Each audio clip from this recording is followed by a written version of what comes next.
Assalamualaikum warahmatullahi wabarakatuh. Perkenalkan, nama saya Andini Aprilia dengan NPM C1 Channel 23105.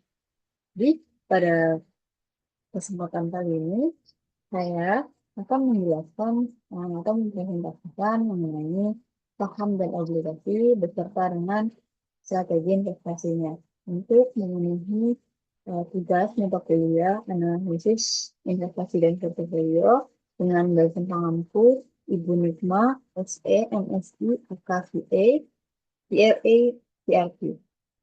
Baik, langsung saja kita ke materi.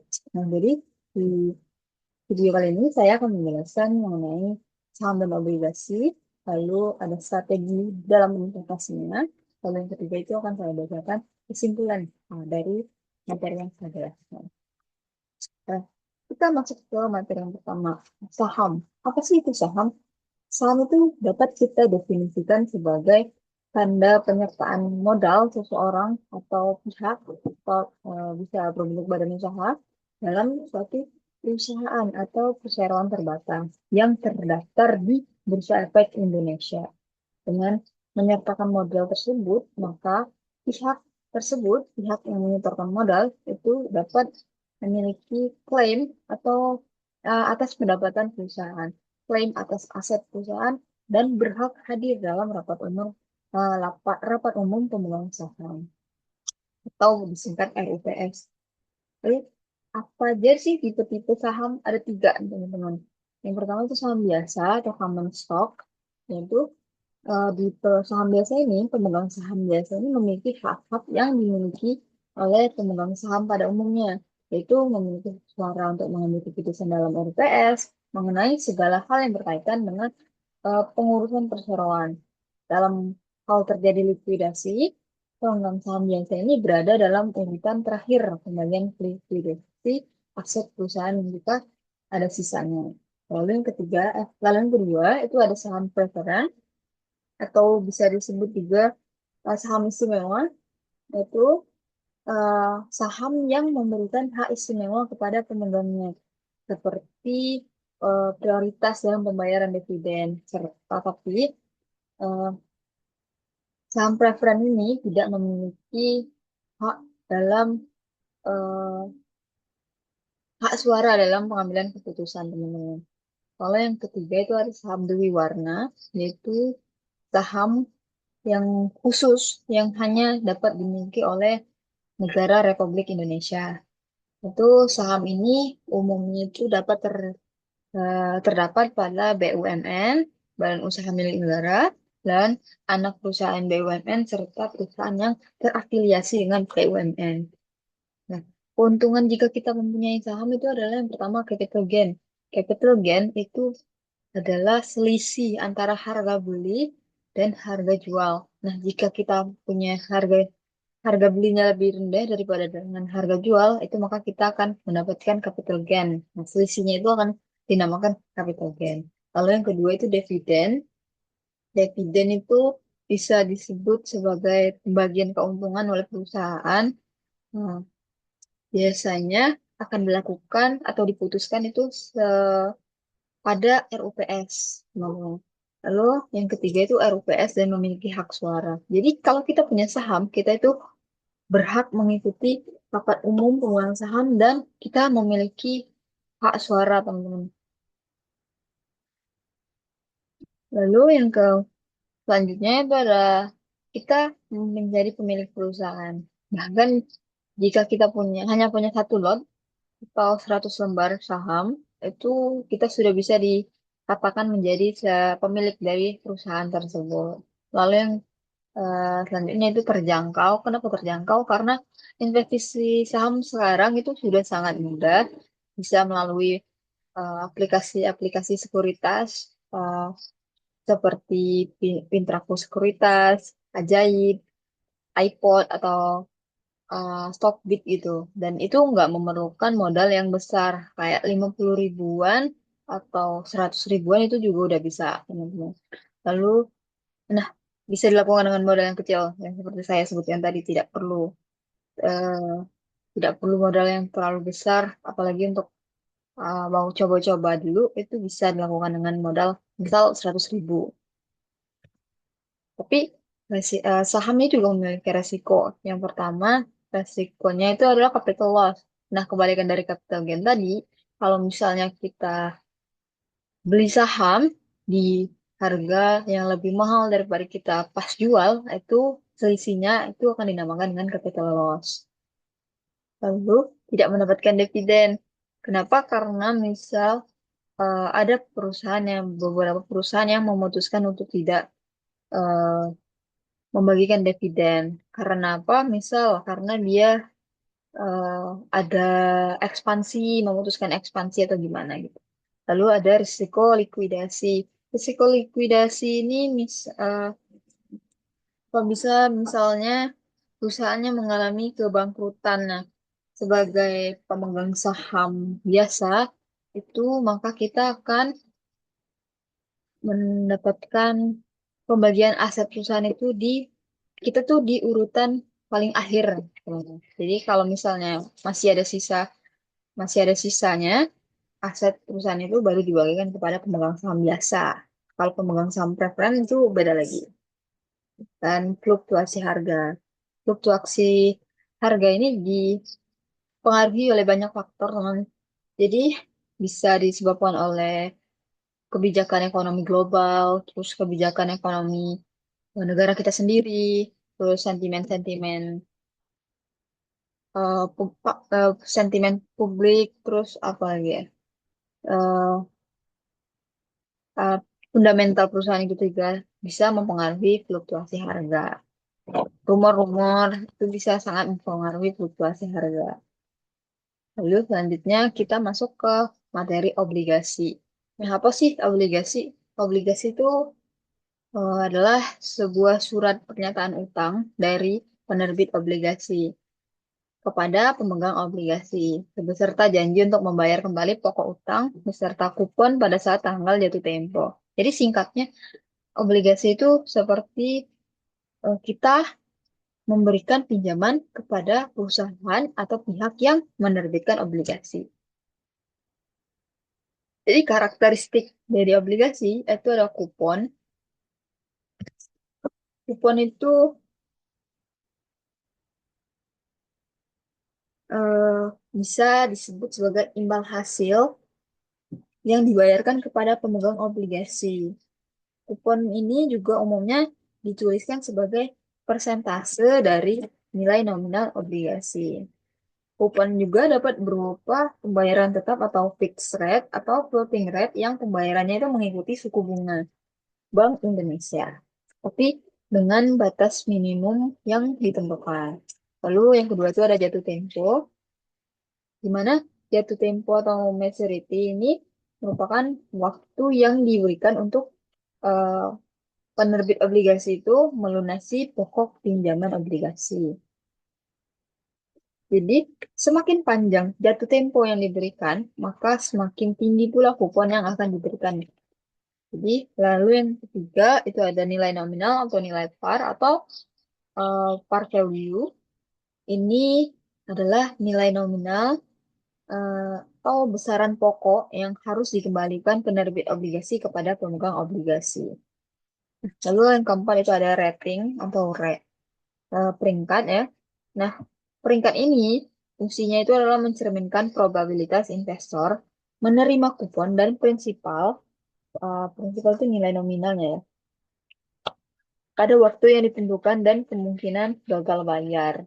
Lalu yang kelima itu ada sinking fund atau provisi bahwa penerbit obligasi harus mengisikan dana secara berkala untuk pembayaran prinsipal atau nilai nominal dari pokok dari obligasinya tadi. Nah, lalu ada tipe-tipe obligasi. Yang pertama itu berdasarkan penerbit, itu ada obligasi perusahaan dan itu organisasi pemerintah. Nah, kalau untuk resiko yang rendah itu obligasi pemerintah, di mana obligasinya ini dijamin oleh negara. Jadi resikonya akan jadi lebih rendah. Lalu yang kedua itu berdasarkan kupon, itu ada fixed rate, floating rate. dan zero kupon. Kalau yang ketiga ada berdasarkan benar. Hmm, Kalau yang ketiga itu bukan berdasarkan penerbit, tapi berdasarkan peringkat, yaitu ada investment grade dan non-investment grade.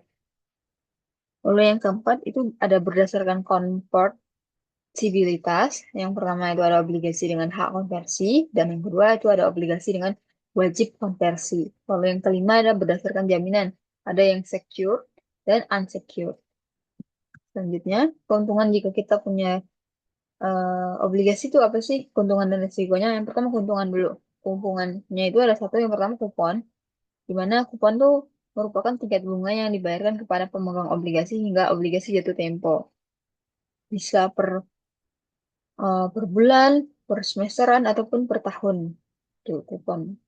Lalu yang kedua ada capital gain, sama seperti yang di saham tadi. Apabila selisih harga eh, belinya, selisih harga di mana harga beli itu lebih rendah dibandingkan harga jual. Lalu yang selanjutnya risiko. Risiko yang pertama, sama seperti saham tadi, capital loss, di mana kebalikan dari capital gain, selisih harganya, di mana harga beli itu lebih tinggi dibandingkan harga jual. Lalu ada risiko likuiditas. Dan yang ketiga, ada risiko kebangkrutan. Dan yang keempat, ada risiko gagal bayar. Nah, tapi risiko gagal bayar ini, teman-teman, mungkin hanya berlaku bukan hanya berlaku, tapi kecil kemungkinannya akan jika kita mengambil atau berinvestasi pada obligasi pemerintah. Karena obligasi pemerintah itu dijamin oleh negara. Jadi resiko gagal bayarnya akan jadi jauh lebih kecil. Lalu yang selanjutnya strategi berinvestasi. Ini strategi investasi secara umum. Yang pertama kita harus mulai dari dini, di mana semakin kita cepat mulai, maka semakin besar manfaat yang akan kita terima seperti efek bunga majemuk, capital gain, yang lain-lain. Lalu yang kedua itu ada diversifikasi portofolio, di mana kita tidak boleh menaruh semua uang kita itu pada satu jenis investasi. Misal satu satu ya, misal di saham kita boleh hanya kita investasinya di saham aja boleh, tapi jangan hanya di satu sektor. Misal ada di perbankan, terus ada di energi, itu merupakan salah satu contoh diversifikasi portofolio. Atau kita bisa juga beli saham dan obligasi. Jadi obligasi kan resikonya jadi lebih rendah, dan sedangkan saham resikonya jadi lebih tinggi. Dan apabila digabungkan, maka resikonya akan jadi rata-rata dan jadi lebih rendah gitu teman-teman. Lalu yang ketiga itu ada belajar dan riset, di mana kita harus paham betul dasar-dasar investasi sebelum kita terjun ke dunia investasi. Lalu ada yang keempat itu memanfaatkan teknologi, di mana kita bisa menggunakan aplikasi investasi dengan nominal yang kecil. Selanjutnya, strategi berinvestasi pada saham. Ada strategi pasif, di mana strategi pasif ini eh,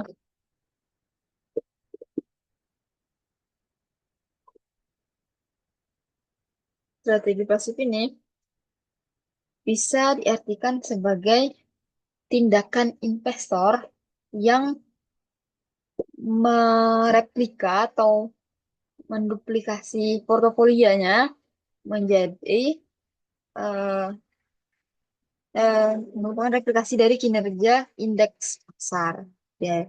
Atau bisa kita simpulkan juga tujuan investasi dengan strategi pasif ini adalah untuk mengikuti kinerja indeks pasar sedekat mungkin.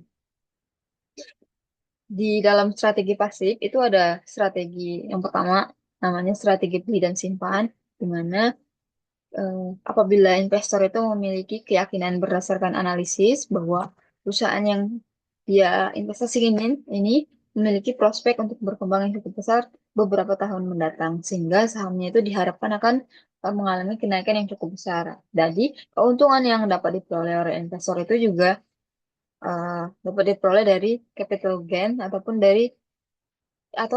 juga dari dividennya.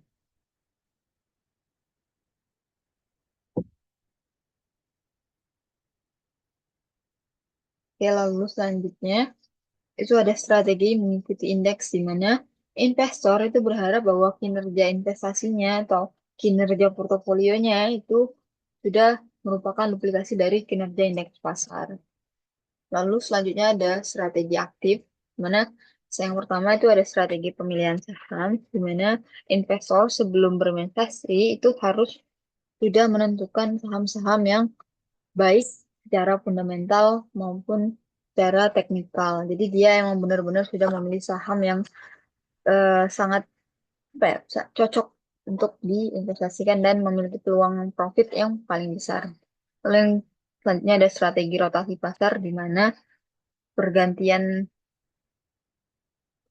pergantian sektor biasanya. Jadi dia tidak hanya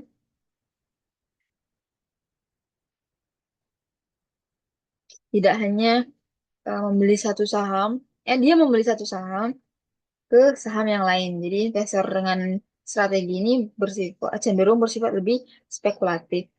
Dia mengikuti investor investor dengan strategi rotasi saham ini harus senantiasa mengikuti pergerakan atau perubahan harga-harga saham di bursa. Lalu yang ketiga itu ada strategi momentum harga, di mana seorang investor itu mencari momentum yang tepat atau saat waktu yang tepat untuk dia masuk membeli sebuah saham atau mencari momentum saat dia untuk menjual menjual sahamnya begitu. Lalu strategi lainnya untuk investasi saham ini ada yang pertama juga diversifikasi portofolio di mana sudah saya singgung sebelumnya, di mana kita atau investor itu menaruh investasinya tidak hanya pada satu jenis investasi saja. Lalu membeli saham tidur, di mana saham tidur ini adalah saham yang jarang atau tidak pernah ada transaksi. Saham tidur ini dapat disebabkan karena jumlah saham yang dicatatkan terlalu sedikit ataupun dikuasai oleh investor institusi dan pemilik saham lama atau pendiri perusahaan, atau dapat juga disebabkan oleh kinerja perusahaan yang bersangkutan kurang baik atau prospek usahanya masih kurang cerah sehingga kurang mendapatkan perhatian pemodal. Lalu yang ketiga itu ada dividen investing, di mana dia membeli suatu saham hanya untuk mendapatkan dividennya saja. Jadi misal dia membeli saham satu saham dan setelah RUPS dan ditentukan tanggal come date-nya eh, pembagian dividen, maka dia akan menjual sahamnya saat dia sudah mendapatkan dividennya atau sudah pembayaran dividen.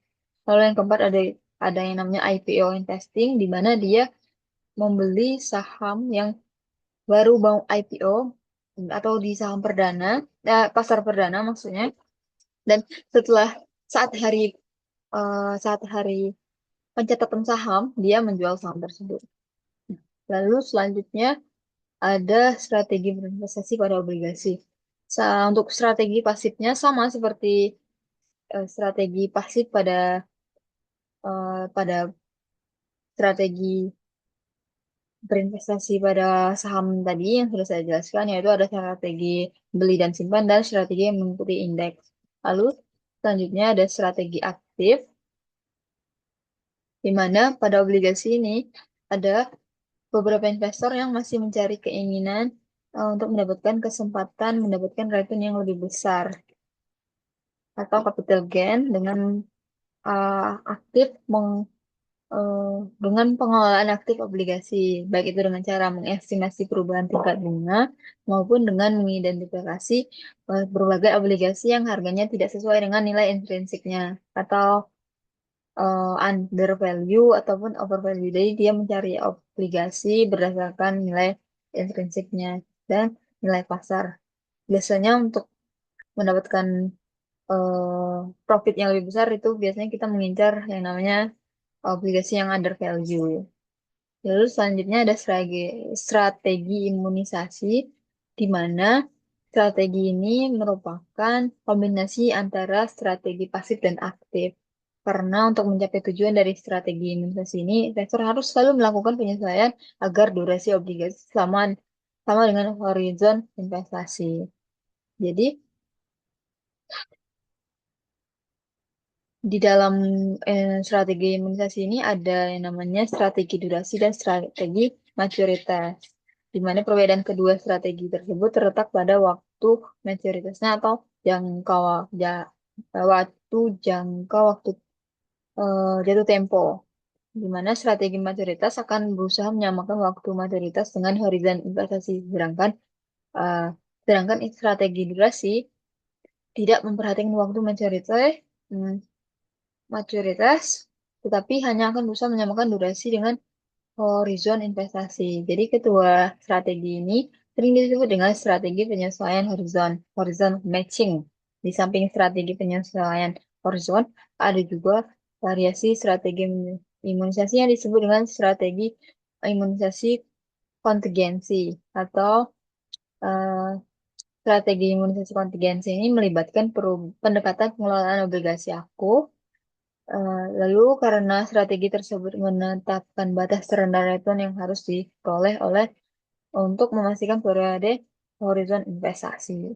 Jadi itulah strategi untuk berinvestasi pada obligasi dan saham.